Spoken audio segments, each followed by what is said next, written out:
I got so much motherfucking design on right now. Break it down, bring it back, make it clap. I got 3 old thoughts, new block, where that thing. Bitches on my line, and you know. Assalamualaikum warahmatullahi wabarakatuh. Introduce, my name is Syahda Humaira with student ID 21053038, majoring in economic education, concentration in cooperative economics. So here I will introduce a little material that I studied in the cooperative economic concentration with the title International Trade. So I will discuss 3 main material first, definition international trade, theory international trade, and benefits international trade. The first definition of international trade. International trade is a trade carried out between countries in order to create a comprehensive and global trade cycle or between countries. This trade can be carried out by countries that cooperate economically and even fellow entrepreneurs between countries. The background of this international trade is because not all countries are able to meet their country's need for goods or services. Therefore, international trade is important and has benefits between countries so that it can meet the needs of the community. International trade in the cycle that occurs in international trade, this currently involves the owner of the goods or service that will over their products and buyers.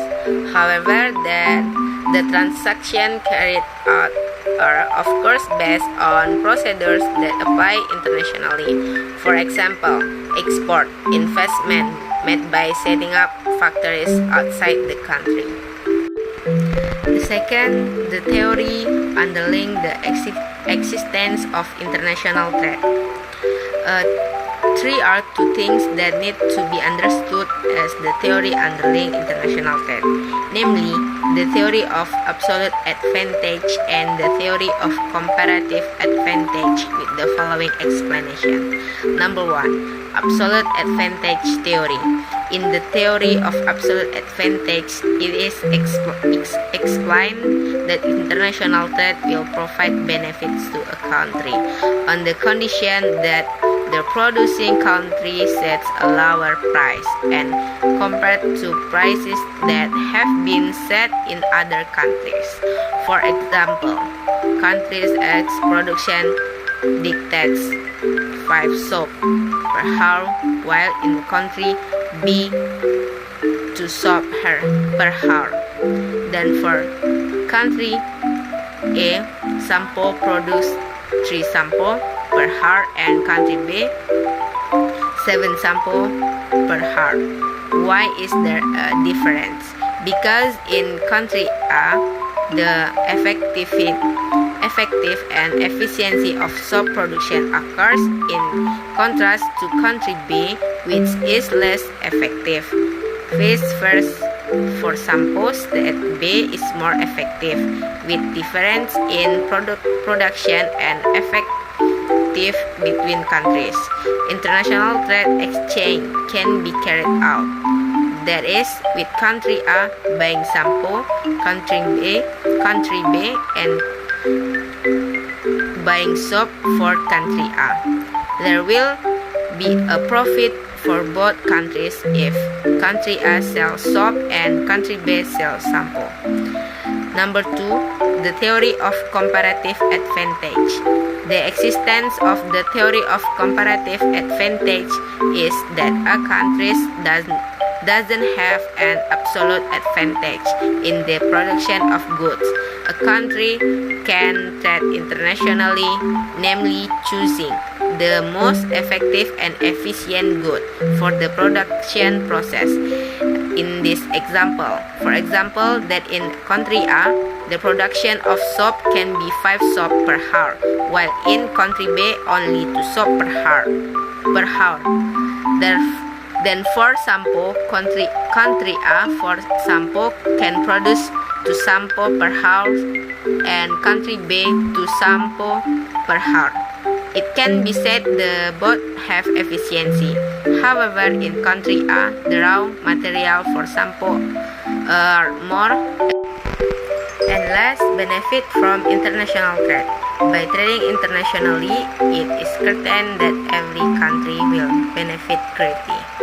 The following are some of the benefits of international trades. Number 1. Bilateral and multilateral relationship occur. Bilateral relations are relations between two countries, of course mutually beneficial in conducting international trade.